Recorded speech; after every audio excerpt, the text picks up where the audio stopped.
Hello friends, welcome back to Sanugowda YouTube channel. ಇವತ್ತಿನ vlog ಏನಂತ ನೀವು ಆಲ್ರೆಡಿ ತಮ್ಮೇಲಲ್ಲಿ ನೋಡಿರ್ತೀರಾ.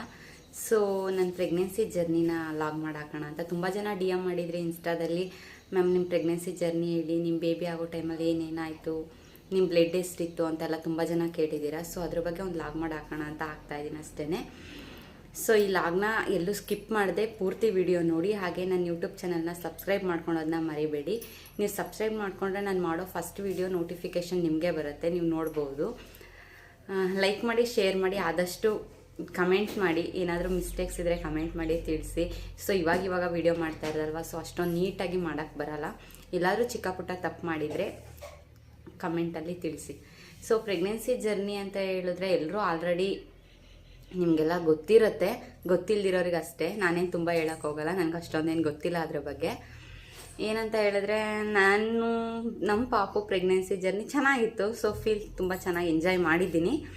ಸೊ ಏನಂತ ಹೇಳಿದ್ರೆ, ನಾನು ಎಲ್ರಿಗೂ ಬೇಬಿ ಆಗೋ ಟೈಮಲ್ಲಿ ಪ್ರೆಗ್ನೆನ್ಸಿನಲ್ಲಿ ವಾಮಿಟಿಂಗ್ ಸ್ಟಾರ್ಟ್ ಆಗೇ ಆಗುತ್ತೆ. ಸೊ ಎಲ್ರಿಗೂ 1 ಮಂತ್ 3 ಮಂತ್ಗೆ ಸ್ಟಾಪ್ ಆಗುತ್ತೆ ಕೆಲವ್ರು ಜನಕ್ಕೆ, ಇನ್ನು ಕೆಲವ್ರಿಗೆ 5 ಮಂತಿಗೆ ಸ್ಟಾಪ್ ಆಗುತ್ತೆ. ನನಗೆ 9 ಮಂತ್ಸ್ ಆಗಿ ಅವ್ನ ಪಾಪು ಹುಟ್ಟೋದು ಮಾರನೇ ದಿನಾನೂ ನನಗೆ ವಾಮಿಟಿಂಗ್ ಆಗಿದೆ. ಸೊ ವಾಮಿಟಿಂಗ್ ಸ್ಟಾಪೇ ಆಗಿಲ್ಲ, ಅವ್ನು ಹುಟ್ಟೋ ಟೈಮಲ್ಲೂ ನನಗೆ ವಾಮಿಟಿಂಗ್ ಆಗಿದೆ.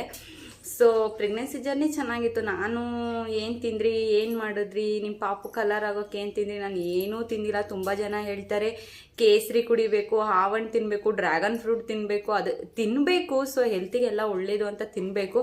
ಸೊ ನಾನು ಎಲ್ಲರೂ ತಿನ್ನಿ, ನೀವೆಲ್ಲ ತಿನ್ನಬೇಡಿ ಅಂತ ಹೇಳೋಕ್ಕೋಗಲ್ಲ. ಸೊ ನಾನೇನು ತಿಂದಿಲ್ಲ. ನಾನೊಂದು ಹಾಲು ಕುಡ್ದಿಲ್ಲ ನೀಟಾಗಿ. ನನಗೆ ಹಾಲು ಅಂದ್ರೇ ಫಸ್ಟೇ ಆಗಲ್ಲ, ಹಾಲಂದರೆ ಅಲರ್ಜಿ, ಹಾಲಿನ ಸ್ಮೆಲ್ ಅಂದರೆ ಆಗಲ್ಲ. ಸೊ ನಾನು ಒಂದಿನೂ ಹಾಲು ಕುಡ್ದಿಲ್ಲ. ಮತ್ತು ಬಂದು ಟ್ಯಾಬ್ಲೆಟ್ಸು, ಡಾಕ್ಟ್ರು ತುಂಬ ಹೇಳ್ತಾರೆ ಟ್ಯಾಬ್ಲೆಟ್ಸ್ ತೊಗೊಳ್ಳಿ, ನೀವೆಲ್ಲರೂ ತೊಗೊಳ್ಳಿ. ನಾನು ಮಿಸ್ ಮಾಡಿದ್ದೀನಿ ಅಂತ ನೀವೆಲ್ಲ ಮಿಸ್ ಮಾಡೋಕ್ಕೆ ಹೋಗಬೇಡಿ.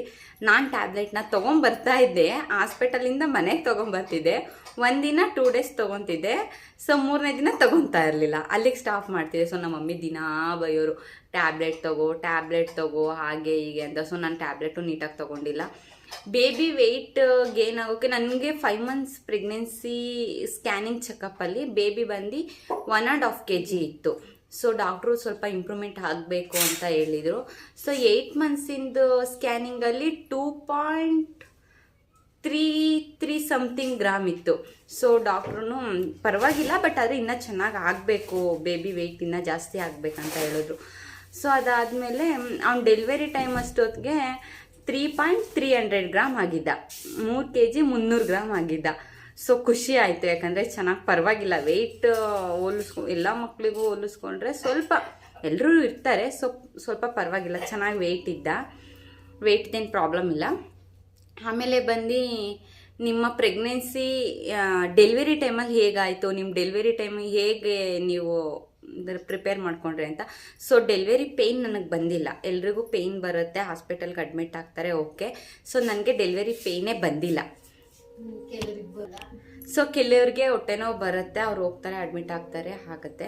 ಸೊ ನನಗೆ ಹೊಟ್ಟೆ ನೋವು ಬಂದಿಲ್ಲ. ಹೊಟ್ಟೆ ನೋವು ಬರುತ್ತೆ ಅಂತ ಡಾಕ್ಟರ್ ಕೊಟ್ಟಿದ್ದ ಡೇಟ್ ಆಗಿ ಮಾರನೇ ದಿನ ತನಕ ವೆಯ್ಟ್ ಮಾಡಿದೆ, ನನಗೆ ಹೊಟ್ಟೆ ನೋವು ಬಂದಿಲ್ಲ. ಸೊ ಅದಾದಮೇಲೆ ಹೋಗಿ ಡಾಕ್ಟ್ರನ್ನ ಕೇಳಿದೆ, ಸರ್ ಈ ಥರ ನನಗೆ ಡೇಟ್ ಕಂಪ್ಲೀಟ್ ಆಗಿದೆ, ಸೊ ಆದರೂ ನನಗೆ ಇನ್ನೂ ಪೇಯ್ನ್ ಏನು ಬಂದಿಲ್ಲ, ಏನು ಮಾಡೋದು ಅಂತ ಕೇಳಿದೆ. ಸರ್ ಹೇಳಿದ್ರು, ಓಕೆ ಸಿ ಸೆಕ್ಷನ್ ಮಾಡಿಬಿಡ್ತೀನಮ್ಮ, ಬಂದು ಅಡ್ಮಿಟ್ ಆಗಿಬಿಡಿ, ಇವತ್ತು ಸಂಜೆನೇ ಅಡ್ಮಿಟ್ ಆಗಿ ಅಂತ ಹೇಳಿದ್ರು. ಸೊ ನಮಗೆಲ್ಲ ಫುಲ್ ಶಾಕು. ಸಿ ಸೆಕ್ಷನ್ ಆದರೆ ಓಕೆನಾ ನಿಮಗೆ ಅಂತ ಹೇಳಿದ್ರು. ಓಕೆ ಸರ್ ಆಯಿತು ಮಾಡಿ ಅಂತ ಹೇಳಿದ್ವಿ. ಅರಸೀಕೆರೆನಲ್ಲೇ ನಮ್ಮ ಪಾಪು ಹುಟ್ಟಿದ್ದು. ಸೊ ಓಕೆ ಸರ್ ಆಯಿತು ಸಿ ಸೆಕ್ಷನ್ ಮಾಡಿ ಅಂತ ಅವ್ರ ಹತ್ರ ಕನ್ಸಲ್ಟ್ ಮಾಡ್ಕೊಂಡು ನೈಟ್ ಡಾಕ್ಟ್ರ್ ಹತ್ರ ಇಷ್ಟೊತ್ತಿಗೆ ಈವ್ನಿಂಗ್ ಹೋಗಿದ್ವಿ. ಒಂದು 4 o'clock 3 o'clock ಅಷ್ಟೊತ್ತಿಗೆ ಹೋಗಿ ಡಾಕ್ಟ್ರನ್ನ ಕೇಳ್ಕೊಂಡು ಸಂಜೆ ಬಂದುಬಿಟ್ಟು ಅಡ್ಮಿಟ್ ಆಗಿ ಅಂತ ಹೇಳಿದರು. ಸೊ ಸಂಜೆ ಇನ್ನೇನು ಮನೆ ಹತ್ರನೇ ಹಾಸ್ಪಿಟಲ್ ಇದ್ದಿದ್ದ ಕಾರಣದಿಂದ ಸೊ ಒಂದು 8 ಗಂಟೆ 9 ಗಂಟೆಗೆ ಹೋದ್ವಿ. ಹಾಸ್ಪಿಟಲ್ಗೆ ಹೋಗಿ ಅಡ್ಮಿಟ್ ಆದ್ವಿ. ಹಾಸ್ಪಿಟಲಲ್ಲಿ ಪ್ರೊಸೀಜರ್ಸ್ ನಿಮಗೆ ಗೊತ್ತಿರುತ್ತೆ, ಪ್ರೆಗ್ನೆನ್ಸಿ ಅವ್ರಿಗೆ ಅಡ್ಮಿಟ್ ಆದಾಗ ಏನೇನೆಲ್ಲ ಮಾಡ್ತಾರೆ ಅಂತ.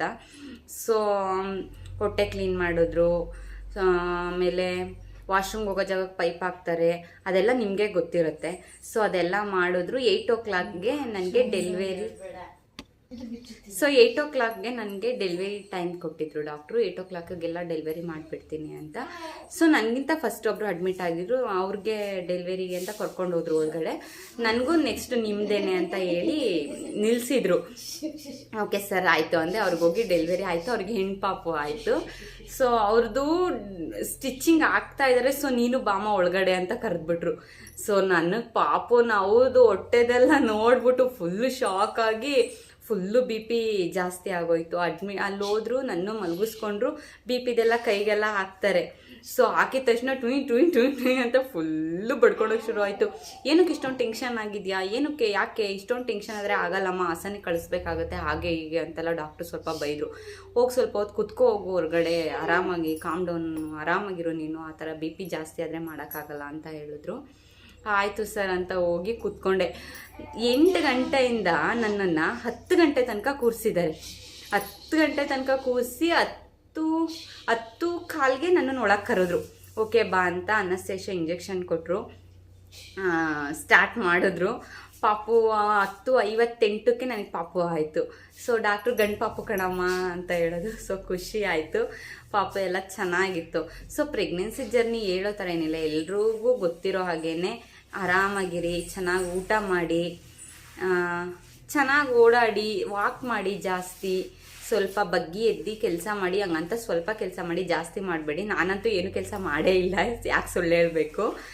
ಮಾಡಿ, ಸ್ವಲ್ಪ ಸ್ವಲ್ಪ ಮಾಡಿ, ಜಾಸ್ತಿ ಮೊಬೈಲ್ ಯೂಸ್ ಮಾಡಬೇಡಿ ಅಷ್ಟೇ, ಇನ್ನೇನಿಲ್ಲ. ಇಷ್ಟು ನನಗೆ ಗಂಡು ಪಾಪು ಆಯಿತು. ಪಾಪು ವೆಯ್ಟ್ ಬಂದು ನೀವು ಆಲ್ರೆಡಿ ಹೇಳಿದ್ದೀನಲ್ಲ, ನಾನು 3.300 ಗ್ರಾಮ್ ಇದ್ದ ಅವನು. ಸೊ ನೆಕ್ಸ್ಟ್ ಲಾಗ್ನ ಮಾಡ್ತೀನಿ ಇದೇ ಥರ. ನೀವು ನೋಡಬೇಕಂದ್ರೆ ನನ್ನ ಚಾನಲ್ನ ಸಬ್ಸ್ಕ್ರೈಬ್ ಮಾಡ್ಕೊಳ್ಳಿ.